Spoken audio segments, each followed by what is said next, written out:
When Steel talks, everybody listens. I want to thank you for being here.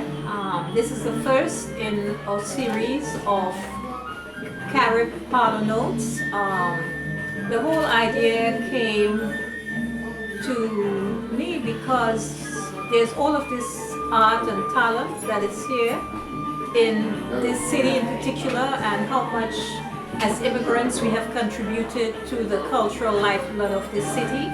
And in light of all that is anti-immigrant at these times, I found it necessary to engage in a conversation with people around what this idea that I had for us to begin to curate the work and to begin to give access to younger generation, emerging artists who themselves are either children of immigrants or immigrants themselves.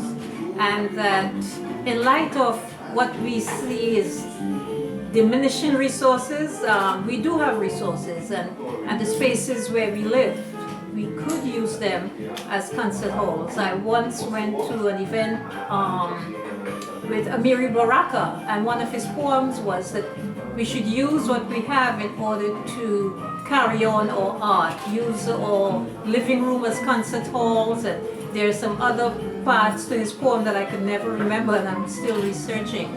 So that I had the good fortune of being introduced to Ron Reid, and I advanced the idea to him, and he said this was the idea that he had also had, and why not try this? So the whole intent of Carib Parlor Notes is to do a series of events that does not just focus on music, but also on other art forms or performing arts or fine arts, where we would feature an artist, either a veteran artist or an emerging artist, and that we give direct access to the artist. We may go to a concert and not ordinarily have the opportunity to engage in some conversation or some question that the performance might have generated. So in this setting, we would give access, and the audience themselves will have direct access to participate in these conversations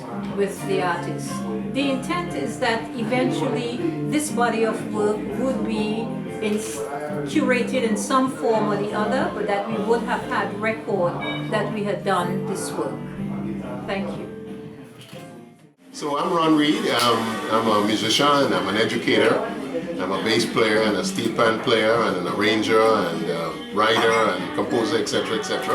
About a year ago, I was down here in Brooklyn for the BAM Festival. I usually come down. That's kind of like one of the things that I do in Brooklyn every year.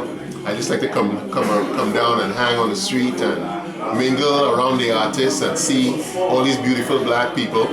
And I have some people that I always get stuff from, and I look forward to seeing them. But it was great that I stayed here at Hazel's place, and we had sort of a wonderful conversation about culture.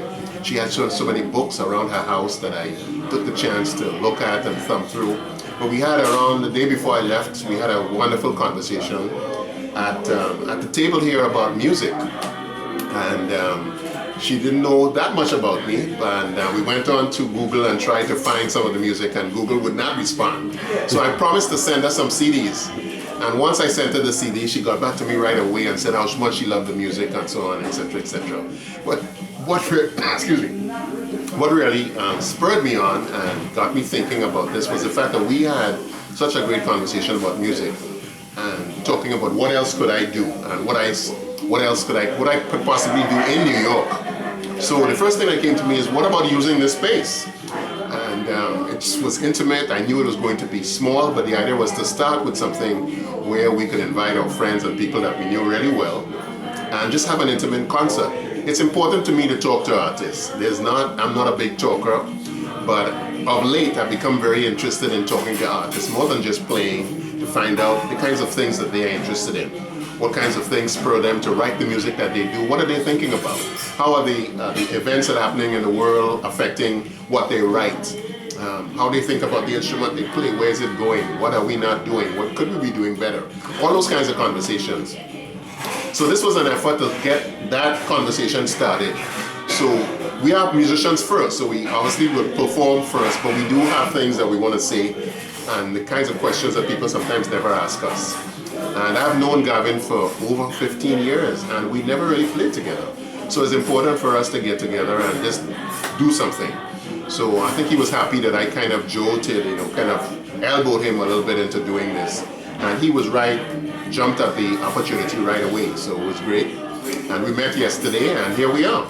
So that's it in a nutshell. It was ready to get started. As Hazel would say, at this point in our lives, we can't wait. If there's a great idea, we can't wait around, mulling the ideas. We have to get with it and get it going. So that's kind of why we moved on getting things done, because sometimes we could mull ideas for years and years and it ends up being just that, a great idea. So the idea was to get working and see where it will take us.